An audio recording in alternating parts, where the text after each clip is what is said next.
Excuse me. Okay, perfect. Okay, well, thank you very much. And I would like to thank the organizers of this workshop for inviting me, as well as the overall organizers of the program. It has been very nice so far, and I'm also looking forward to the next few weeks. So today I'm reporting on joint work with Salma and Michele.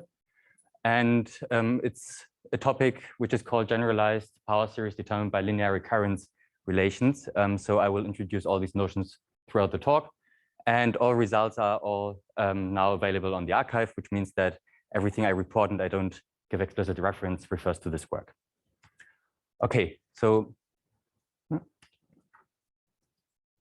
no, this seems not to be working.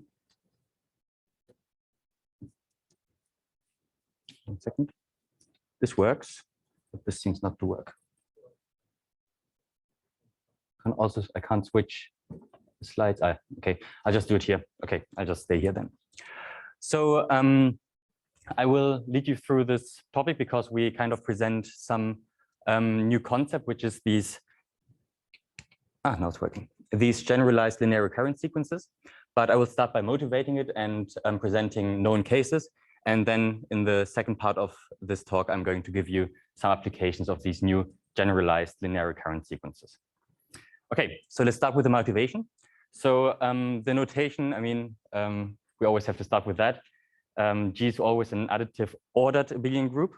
So we are here in the additive setting. Don't get confused because Vincenzo used a different one. Small k is always a field, no further assumptions. And curly f will appear in the second part of the talk. It will always be a family of well-ordered subsets of G. And I'm using kind of the terminology that Michele introduced on Wednesday. So we call what other people would call just simply a Hahn field, the maximal Hahn field. So it consists of all functions from G to K with well-ordered support. And of course, we also use the formal power series notation all the time. So here we use the notation where we have a formal variable t to the exponent of G. And then there's the minimal Hahn field, which also Michele introduced on Wednesday, but just as a quick reminder, it really is just the field of fractions of the generalized polynomial ring, I would say. So taking any polynomial in a finite number of variables and then plugging in t to the g1 up to gn, where g1 up to gn are just elements of the group. So k single bracket g is then the minimal Hahn field, the field of fractions of the polynomial ring over G. And just note that, as a short reminder, k single bracket g is the smallest field containing all monomials. So every monomial is of the form single coefficient of k and then single t to the h. And everything trapped in between will be called a Hahn field for us. So, so there's actually, I can now also in here. So any Hahn field will be anything between the minimal Hahn field and the maximal Hahn field, just to set up that terminology.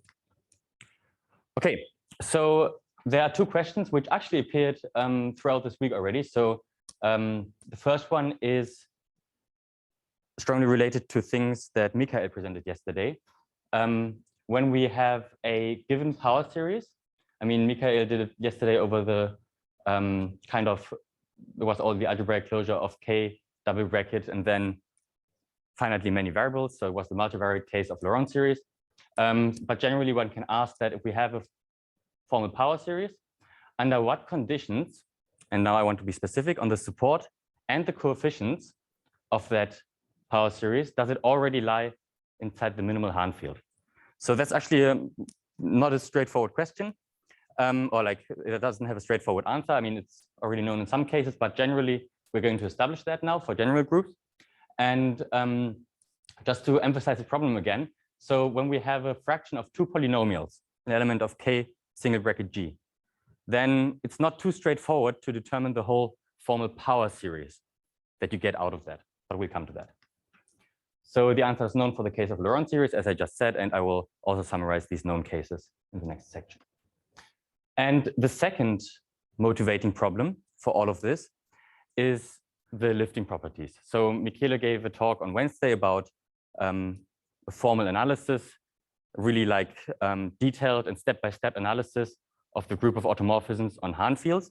And we are interested in the canonical first lifting property. So it's something Michele called the canonical first lifting property, but we only consider this one here in this talk. So I just called it the canonical lifting property. So the canonical lifting property really is just taking an automorphism on the field as a field automorphism and an automorphism on the group. And here we have to be careful as an ordered group automorphism. So it also preserves the ordering.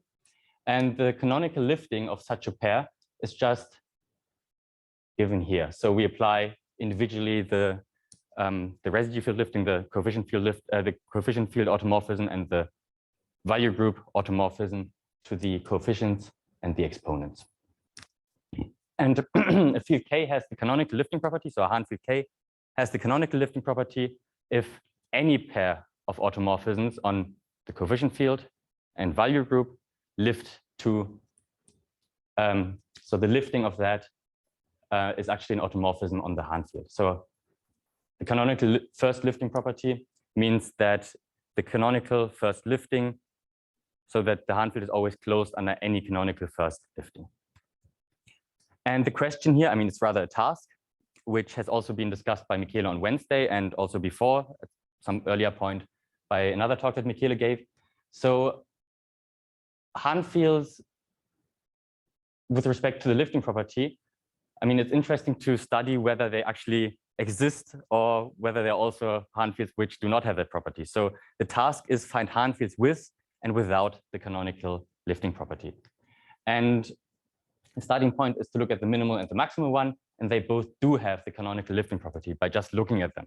So really you can just apply that canonical lifting and you obtain that they're both closed under any canonical lifting. So the question kind of is, the more interesting one is find Hahn fields without the canonical lifting property. Okay, so these motivations are kind of related to things we've already seen so far, but what we have established, or what we are establishing now, is something more general. So we get much more out of it, but these were really just the core questions when we started our research. So let's summarize, or let's survey briefly the known cases for the Laurent series fields. So just as a reminder, Laurent series field, Vincenzo also introduced that very briefly, it's even down there. So for us, it's an arbitrary coefficient field, and then the Laurent series field over that coefficient field is given by the value group Z, so the integers, and we just write it in the standard notation K double bracket T. And for us, just also as a very brief reminder, the important thing is about Laurent series fields that they always start, it's always an infinite sum, and they start at some index, which is for each Laurent series a fixed integer. Okay, and the fact was actually quite hard to track that down. So it is due to Kronecker, but in that year he wrote at least 3 big papers, and it was hard to find the one that contains that result. But I did some reading yesterday, and it is actually given in the sources. So Kronecker found out that in the Laurent series field, the question number 1 can be answered by linear recurrence relations. Let me give that as a statement. So Kronecker established that, I mean, he didn't do it for all fields, but the methods he applied apply to any field. So a given power series is in K single bracket T, the minimal Laurent series field, if and only if, and now let's briefly analyze the second condition. There exists some natural number m and C1 up to 3m coefficients in small k, and starting from m plus 1, so for any index greater than m, that condition is satisfied. Sn can be expressed as a linear combination with fixed constants of the previous, how many other m coefficients in that sequence. So that's a linear recurrence relation that is satisfied here. I mean, Michael talked about this yesterday quite a bit. And so the big difference, I mean, he was in a different setting, but the big difference was that he didn't need or didn't have the condition that they have to be constant coefficients. They could be, I guess, polynomials in n, I guess. So Let us rephrase this because we need a slightly different reformulation of this fact. And we came up with this one here. And you will see why this is now a good reformulation of this when we want to generalize it to any ordered Being group, to any Hahn field. So the equivalent formulation now is there still exists an M, but now we start counting at 0. I mean, the reason is that there's a shift in the sum. So I'm already telling you before we go into detail of the coefficients. So what we just do is we bring everything to one side. I mean, that's what happens here. So we get one more coefficient. That's it. That's why we start counting at 0. And there are these n0 up to nm. These are new. So earlier we only had an m as a starting point, but now we have m plus 1 integers. And then there's still the c0 up to cm in the coefficient field, such that for any n, for any index which lies in z, but is not one of the exceptions, this linear recurrence relation holds. So this reformulation is maybe not too straightforward, but what we can quickly verify, I mean, the coefficients are pretty much the same as before, except that we have one more. But the exceptions, I mean, this here is a bit, let's say, weaker condition. So instead of saying that n has to be greater than some m, we say it has to hold for all n except a finite number. But let me just explain what the idea of this is. So this pretty much is the whole idea behind linear recurrence relations is we fix some initial conditions. And these are kind of the exceptions from the rule. That's the rule. And everything else satisfies the rule.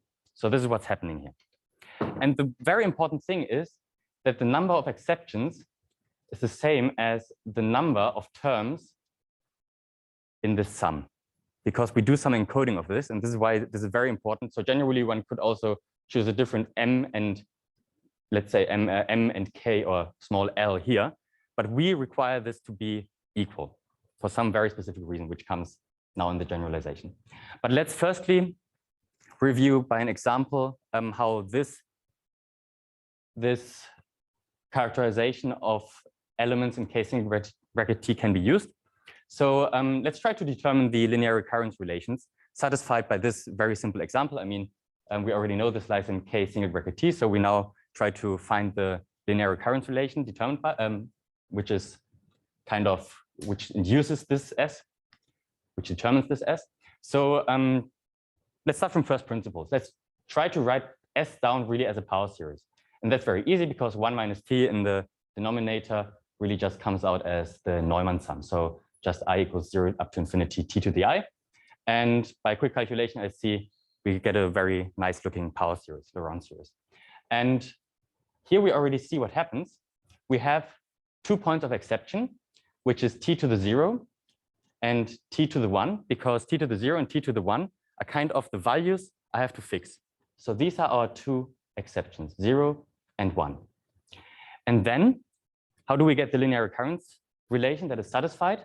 Well, everything else is just the same as the previous coefficient.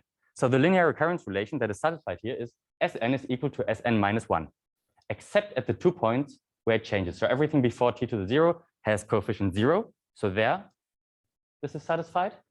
And everything starting from T to the 2 also has the coefficient as the monomial before. So there also this linear recurrence relation is satisfied. So we're kind of encoding the initial conditions, the places where the initial conditions happen, and the linear recurrence relation in these N's and C's. Okay, so that's the case in Laurent series. So the takeaway message from this is that within Laurent series fields, K single bracket T can be determined by linear recurrence relations. So any element in KT satisfies a linear recurrence relation, and any element satisfying a linear recurrence relation is in K single bracket T. Now the question is, how do we generalize this all to fields of generalized power series? And this is what I'm talking about now. So let's start with the most important definition of this talk. What is the linear recurrence sequence, and now a generalized linear recurrence sequence? So I will switch always between sequences and relations, but the relation is kind of the condition, whereas the sequence is the object. So a generalized linear recurrence sequence is, and now I think this is quite an interesting notion, is a function from G to K whose domain is well ordered. Not the support, but the domain. It's a partial function, which means it's not defined in all of G, but where it is defined, the domain, that set has to be well ordered. So you already see it's kind of an analog to generalized power series, except now we're talking about domains rather than the support. And also one notion I have to establish right at the start, it is non-trivial. So a given linear recurrence sequence is non-trivial if there is a point where it is non-zero. So if it's zero everywhere, or if it has the empty set as domain, then it is trivial. So we really need this because only the non-trivial ones actually give us interesting results. Okay, and here's the connection to power series. I mean, there's an almost duality between them. There's only one small thing where we do not have that duality notion, but still we introduced the star notation. So if we start with a linear recurrence sequence, we easily get a generalized power series, because I mean, what do we just do? We just take the power series by taking all elements of the domain and summing them up as that formal sum. And of course, many things may be zero in the domain because it's not the support, it's the domain. Things may have zero image, but I mean, these just don't contribute to the sum. So what we get is here a formal power series whose support is a subset of the domain of R. And this is already where the duality fails. So duality, I mean, when we apply star 2 times to something, then it should produce its original element, except that in this case, we kind of get rid of the zeros when we do that. But anyway, so what's the other part of the duality? The other part of the almost duality is that when we have a power series, we automatically get a linear recurrence sequence by just saying that it's the partial function from the support of S. So it's not defined on all of G, just on the support of S, mapping every element to the element that the generalized power series maps it to. Okay, and here we do not lose any information. So the linear recurrence sequence contains all information of the power series, where here we lose the information about kind of the zeros. Okay, so yeah, sure. Linear about it. Don't see anything linear. Yes, the linear. Okay.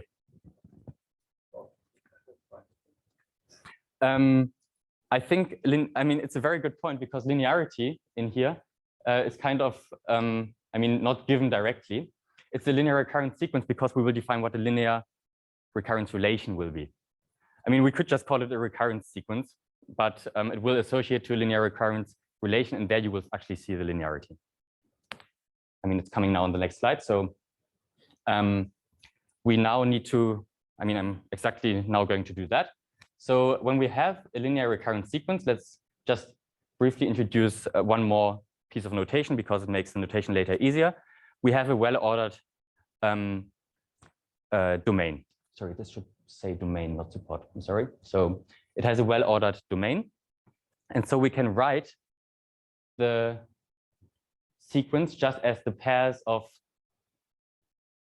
elements in its domain on the left, this is the GIs, and then the corresponding images. So the domain is just that, and Ri is just the image of Rgi. So we fix for any linear recurrence sequence, we can fix that ordinal. I mean, you usually also do that for power series. Sometimes it's easier notation. And now comes the answer to the question, what about linearity? Where is it? It's here. So let me go through the definition. Let us start with the linear recurrence sequence, which is always R. And now we have the notation of the set determined by that single linear recurrence relation. So what set is determined by this? Well, it's a subset of K double bracket G, and it's the set of all elements of K double bracket G, where this relation holds for the coefficients, except for these exceptions. So this relations, and this is really now linear. This is a linear combination. The R's are fixed by the sequence. So this really is just a linear combination of the coefficients. This is where linearity appears. And again, I mentioned it earlier, we kind of, in order to make sense of linear recurrence relations, we have to fix initial conditions. And this time we fix a whole well-ordered subset of G as the initial conditions. So that's a set of exceptions. And then the coefficients outside the exceptions have to satisfy this linear recurrence relation. So this relates to our reformulation of the fact of Kronecker 1881. And so the set, so if we have a set of linear recurrence sequences, then we can also ask ourselves, what is the set determined by that set? Well, it's just the union. So this is just a, easy step, because we really do not want to only determine sets by single linear recurrence sequences, but by sets of linear recurrence sequences. I mean, I will give a motivating example later, or rather a result. Okay, so this is the most important definition of this talk. So what you should take away is what we have is that those linear recurrence sequences, and these linear recurrence sequences very elegantly encode both the exceptions and the rule. So the exceptions in the support and the rule in the coefficients. So let's start with a short example, with an almost trivial example. So it's almost trivial because I now present a sequence which is 0 everywhere except at one point. So it's almost a trivial sequence, but these will determine very interesting sets. So let's start with a well-ordered subset of G, A. I already fixed an ordinal which enumerates it because it's well-ordered. And also we have to assume that 0 is an A for this example, because that's where the interesting thing is happening. So we fix a well-ordered subset of G, which contains 0. And now we define a linear recurrence sequence R sub A. So we set, at first we have to decide what the domain is, because it has to be a partial function. And the domain is just A, well-ordered set, well-ordered subset of G. R of A, RA has the domain big A. And now we define RA to be the indicator function for 0. So it just becomes 1 once in 0 and 0 everywhere else. So it's almost a trivial linear recurrence sequence, except that at one point it takes the value 1. And we also fix the specific ordinal in alpha, which gives us the 0 in the set A. Okay, it's just a notational issue, just so that you can see what happens here. So what does the set determined by R sub A look like? And that is a straightforward calculation, because almost everything disappears. Almost everything is 0. So a power series is in the set determined by RA. A power series is determined by RA if and only if for all elements of G, except for the exceptions, which are in A. So for all elements of G, we have that this relation here holds. So that's the definition of that I just projected earlier. But what is that condition? That condition is just a single term, because almost everything becomes 0. And it's just a single term because only RA of G beta, RA of 0 becomes 1. So it really tells us that S is contained in the set determined, or S is determined by RA if and only if everything that does not lie in A becomes 0. And what's the reformulation of that? Well, it's all the elements whose support is a subset of A. So this particular almost trivial linear recurrence sequence determines the set of all power series whose support lies in A. We've seen something like that before. I'll come to that in the section on Rayner fields. So this is a very particular, special, and easy linear recurrence sequence. So what if we take now the set of all such sequences? Let's let R finite, be the set of all, let's say, RA, where A ranges over all finite subsets of G. What do we get then? Well, it's just K single bracket G. So it's all the elements whose support lies in a finite subset of G. And what is the set of all elements whose support lies in a finite subset of G? Well, it's the set of all power series with finite support. And that is our notation of K single square bracket G. So if we take R fin to be the set of all RA where A is finite, containing 0, then we just get K single bracket G. That is already our first set here in the presentation, which is determined by linear recurrence sequences. Okay, but this is just one starting example with an easy with an easy linear recurrence sequence. So let's establish some general results about the sets determined by linear recurrence sequences. If we start with a trivial linear recurrence sequence, then there is kind of no rule. A trivial linear recurrence sequence is 0 everywhere. So the recurrence relation really is 0 is equal to 0. And that's satisfied for everything. So any trivial linear recurrence sequence determines all of the field we started with. Okay, so that's not even a proposition, it's an observation, but it's an observation which leads to the distinction we have to make on the slide. So this is our main lemma. And this main lemma is kind of the core of our whole work. So given a linear recurrence sequence, we would like to have an explicit representation, an explicit way of writing the set that is determined by it.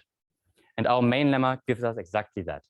So if we start with a non-trivial linear recurrence sequence, then the question is what set is determined by this sequence? What are the power series satisfying the linear recurrence relations? Well, it exactly looks like this. So the denominator will be fixed in this set, and the denominator is just the power series, you remember, which is in that almost duality notion associated to R, so fixed denominator. And what happens here on top of the fraction is interesting. It's just all the power series whose support is contained in the domain of the linear recurrence sequence. So the set determined by a single linear recurrence sequence consists of all fractions where the denominator is fixed and the corresponding power series. And the numerator is only given by the support. And the support has to be in the domain of R. Okay, so we already kind of, this is all in the spirit of Kronecker. The proof for that is very similar to Kronecker's original proof, except that, of course, we are now in the generalized power series context. So there's some technicalities, but really to show that the two sets are included in each other, we just have to kind of verify the conditions and trace the coefficients. So it's almost a straightforward proof, except there's some technicalities about generalized power series going on. Okay, so first observation to make. We now want to slowly get away from sets to algebraic structures, because you remember motivating question number 1 is we wanted to determine the minimal Hahn field. So let's start studying the algebraic structure on these sets. And the first thing to note is that this is always a k-vector space containing k. It really is just, you can verify it directly. So the sum of any two of these elements is still contained in here, and it's closed under multiplying by elements from small k. And so we always get a vector space structure of a single linear recurrence sequence. But if we take a set, it is in general not even closed under addition.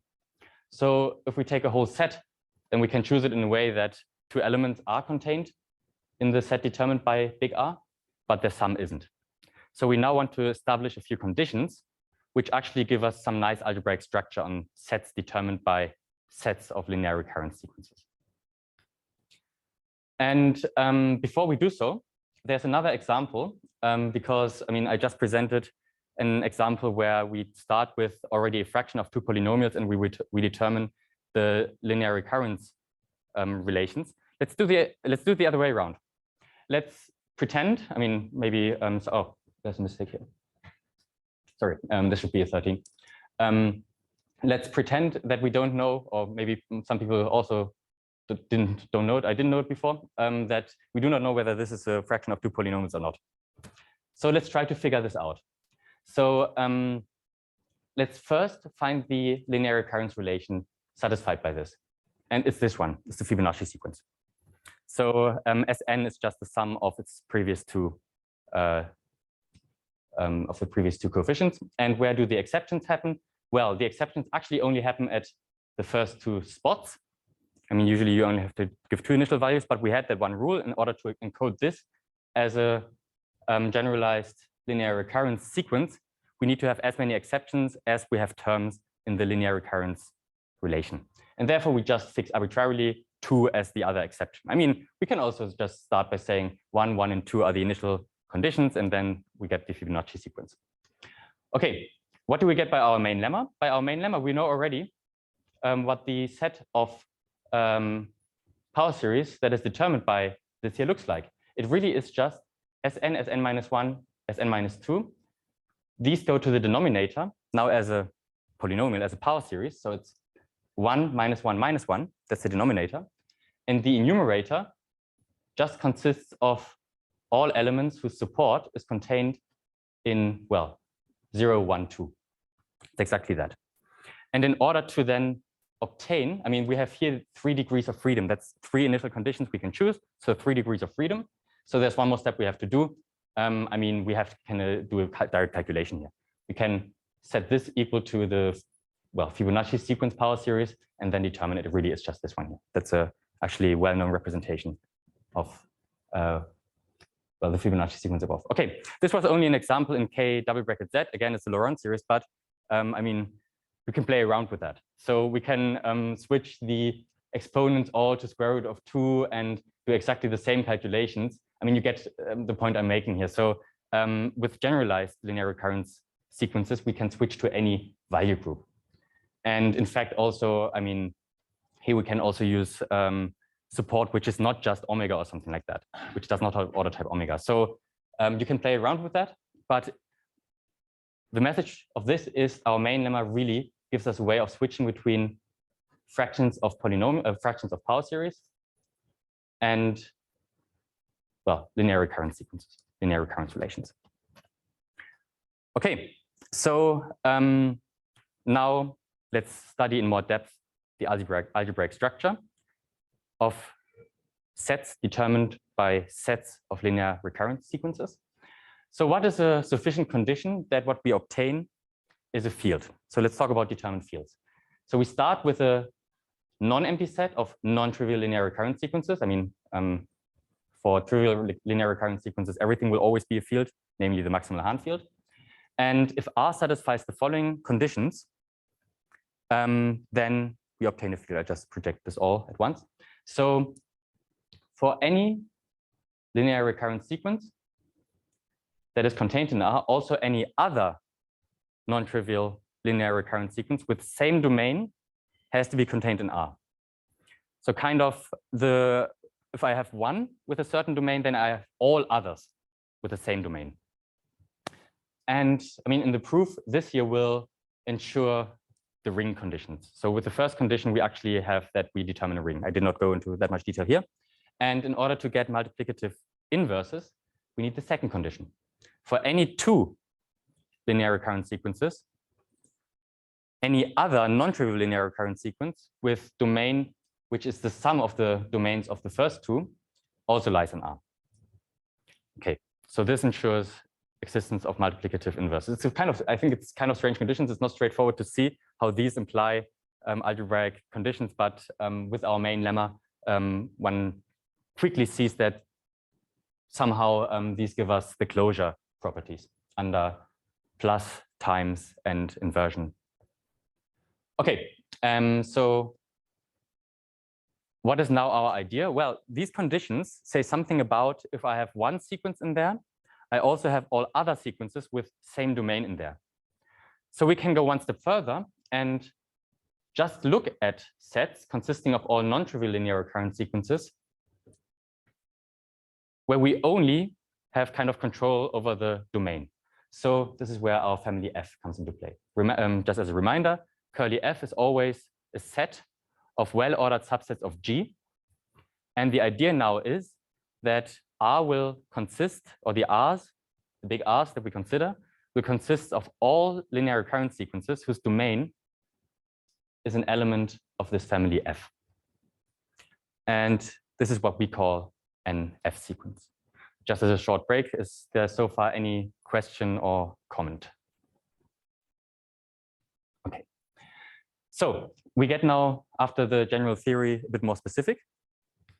Let's start with the definition. I mean, just what I just said. F is always a family of well-ordered subsets of G. And an F sequence is now just any non-trivial linear recurrence sequence whose domain lies in F. It's exactly what I just said. We do not care about the coefficients in that sequence. We only care about its support, its domain. Sorry, its domain, and its domain has to lie in F. And as the notation, SF, the F sequences will be denoted by S bracket F. And what we want to look at now is at the sets or even the algebraic structures, which are determined by sets of F sequences, of sequences where we only take control over the support and not over the coefficients. And the corollary to the statement I just presented is that if F is closed under sums, that was the first condition, and there was a second condition, and the first condition is automatically satisfied of the previous proposition, then SF actually determines a subfield. And remember, it must contain K, because for even a single linear recurrent sequence, the set determined by it contains small k.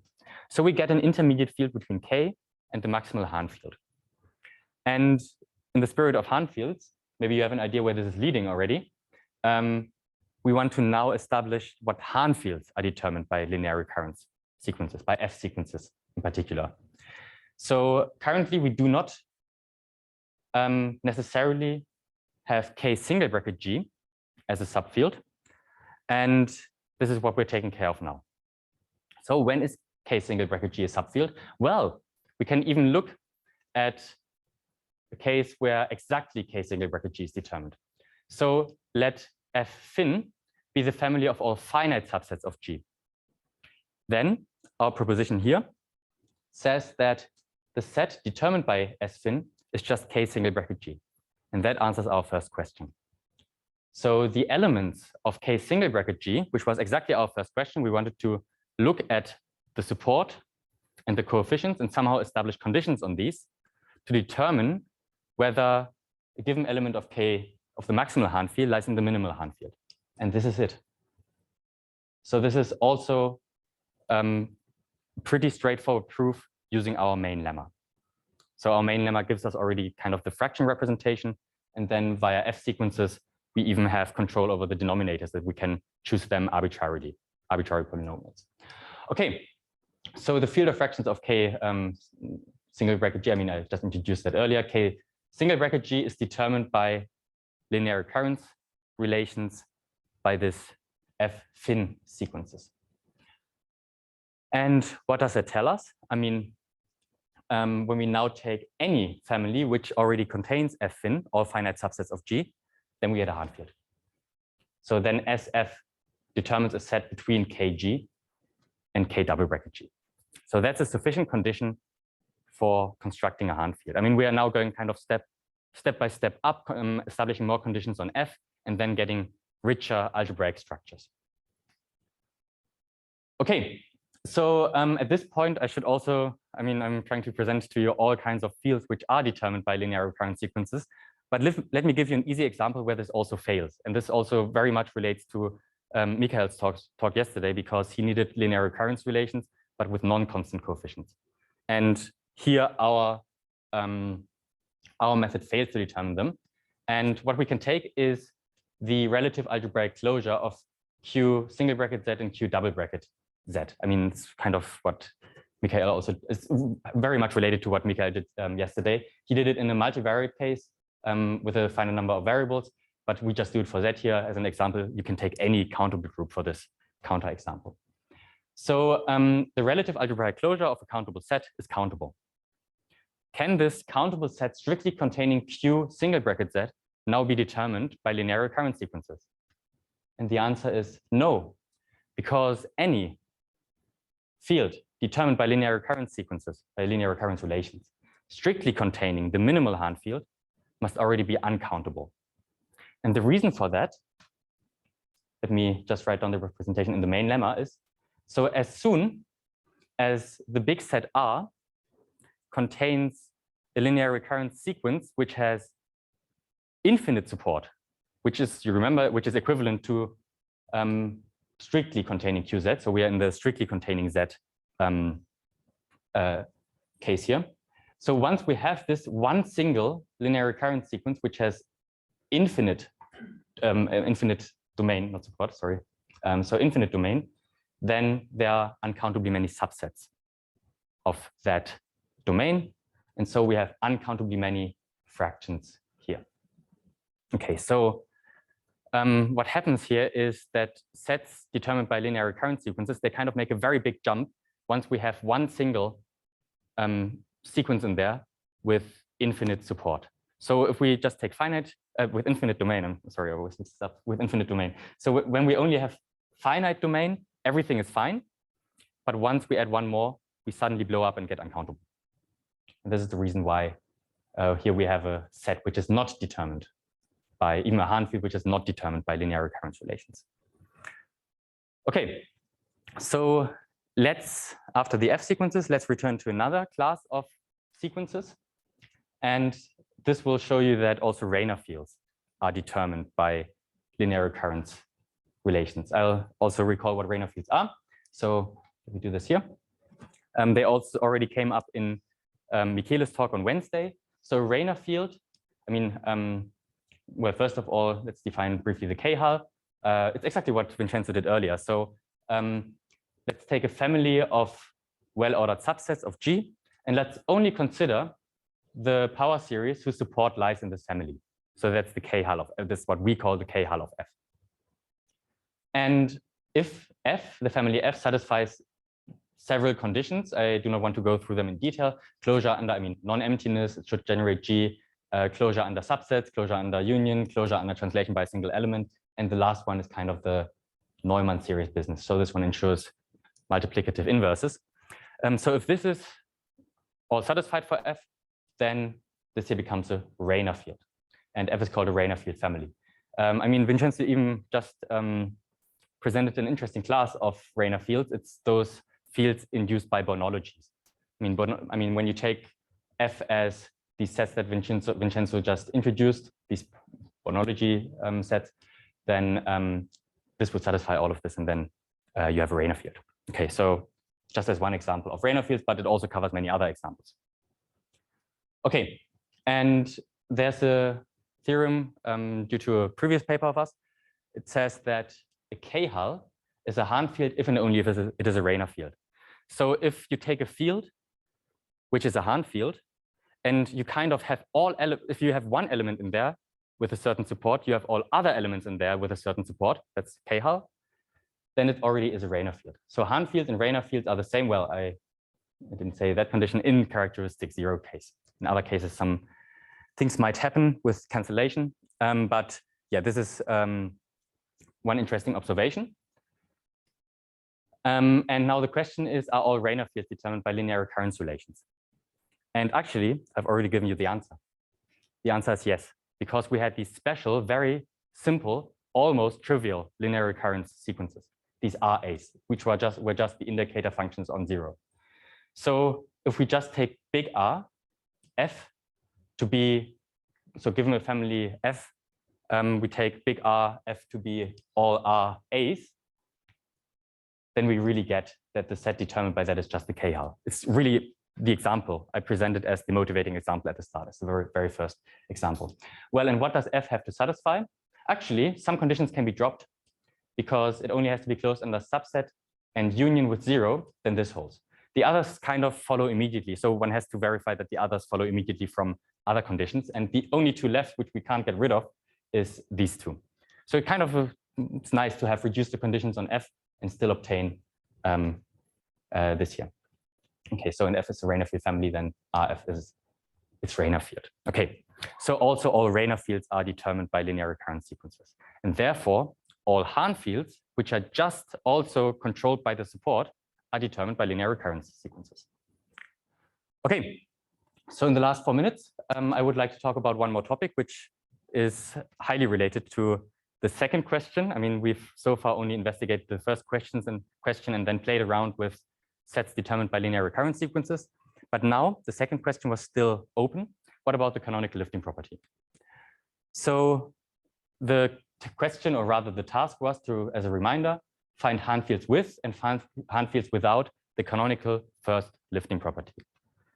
So There's a result by Salma and Michele, also from a very recent paper that actually Michele reported on Wednesday, that says that for Rayner fields, the canonical lifting property is satisfied, the canonical first lifting property is satisfied if the corresponding Rayner field family, F, is closed under order automorphisms on the group. That is the result that Michele presented. So it's an if and only if. So we already have a class of Hahn fields for which we have a characterization of the canonical, whether they satisfy the canonical lifting property in terms of the underlying family, which makes it a bit easier because then we do not have to take care of the automorphisms on the coefficient field. So this just reduces the question to kind of the automorphisms on the value group. And now Michele presented a very brief construction of a Rayner field whose underlying family is not stable under automorphisms. And I mean, I do not want to go into detail. I'll just project this here because we have not too much time left. One can construct Rayner fields whose underlying family is not closed under order automorphisms. And applying this proposition above, this tells us that the Rayner field itself is a field without the canonical first lifting property. The whole idea of this is, I mean, to fix a small but sufficiently big enough value group. This is something called the Hahn sum over rank with rank Z and Q. And then we do it actually here with some kind of prime argument. So we kind of show that if this set here is contained and we take the family, well, as a set which is kind of only, which is the smallest Rayner field family containing A, this is the whole idea, then F will not contain,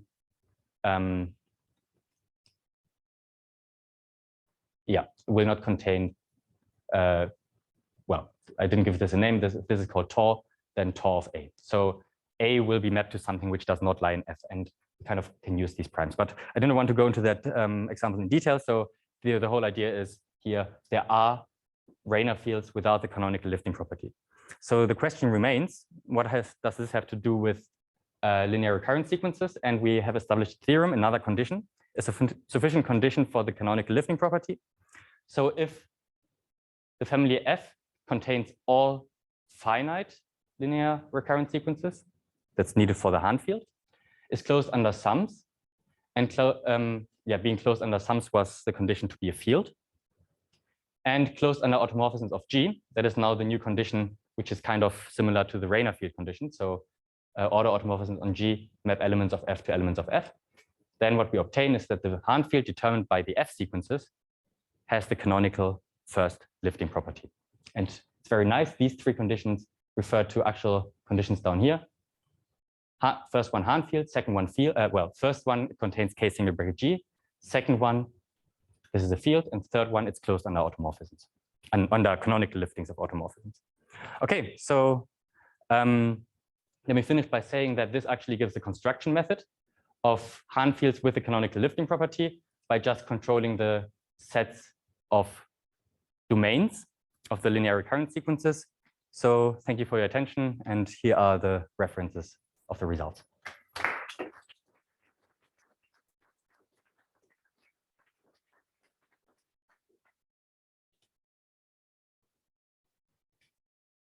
Thank you, Sebastian, and we have 10 minutes.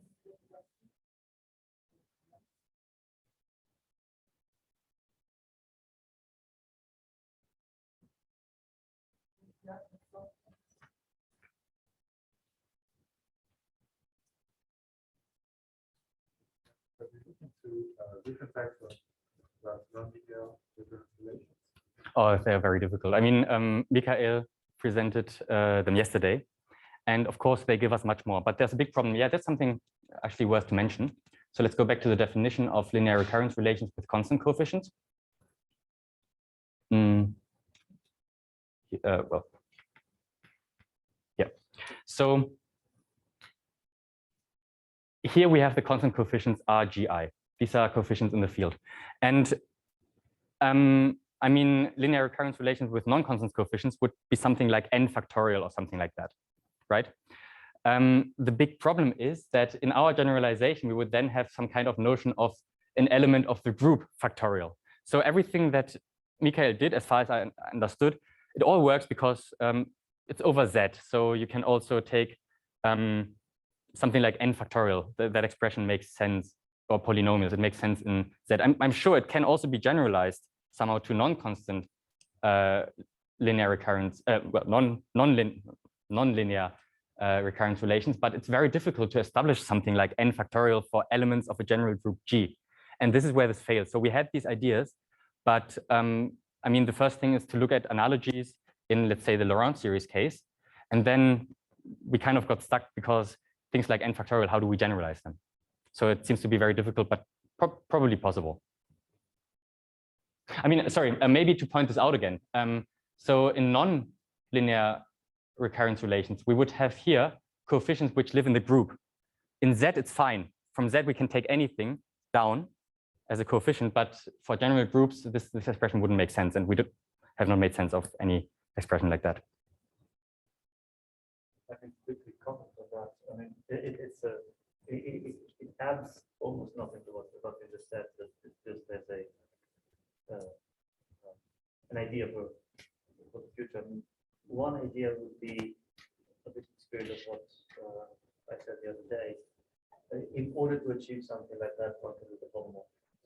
So generalizing from introducing an operation that you do not have by using homomorphism from maybe the group of the field. Yeah. Yeah, exactly. So if we can encode somehow the group inside the field, inside the small coefficient field, then maybe.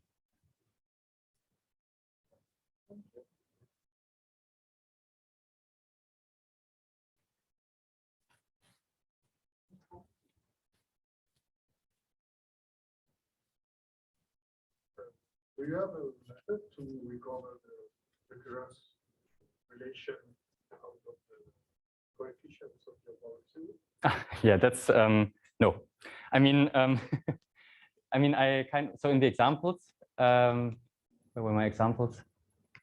Oh, that's the other one. Let's go to the, yep. So here in that example, I mean, I specifically chose one where you just stare at the coefficients and you recover that.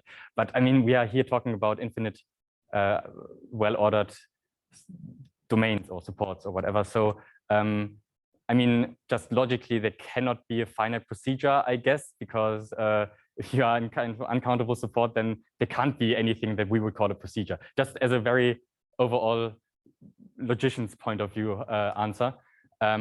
But yeah, generally, if we do not start with a sequence which is specifically designed to satisfy a recurrence relation, then I don't think that there's a general method.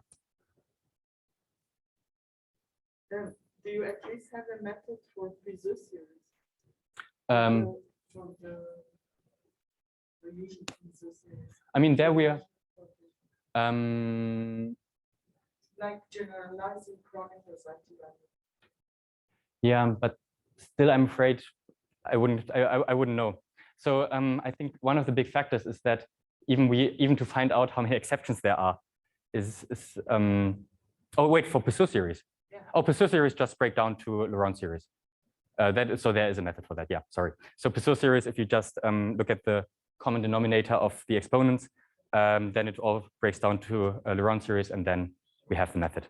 That's the one we presented. So the method of Chronicle actually gives an algorithm? Yes. Yeah.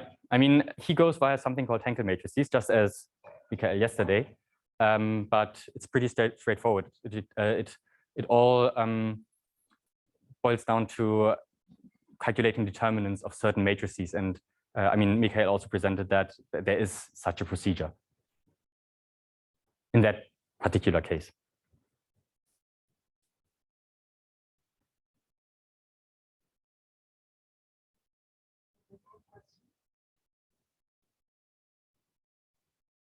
I have a minute, I will ask a question. So you cannot recognize series that are algebraic over the minimum function. Yes. With this method. Yes, that's right. Is there a hope to deal with higher order recurrence relations to do this? What do you mean by higher order? Like not linear, general recurrence. Yeah, most certainly. I mean, so I can again refer to Michael's talk yesterday. So in the Laurent series case, he did exactly that.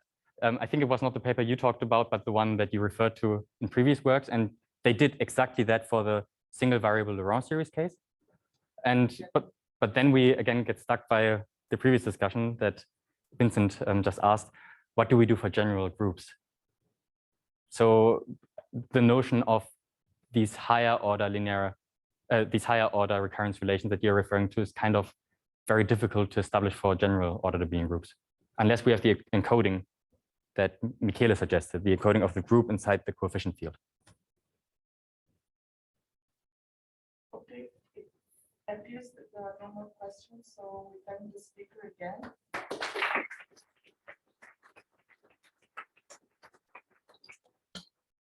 A coffee break until 11:30 before the last talk of this work. Thank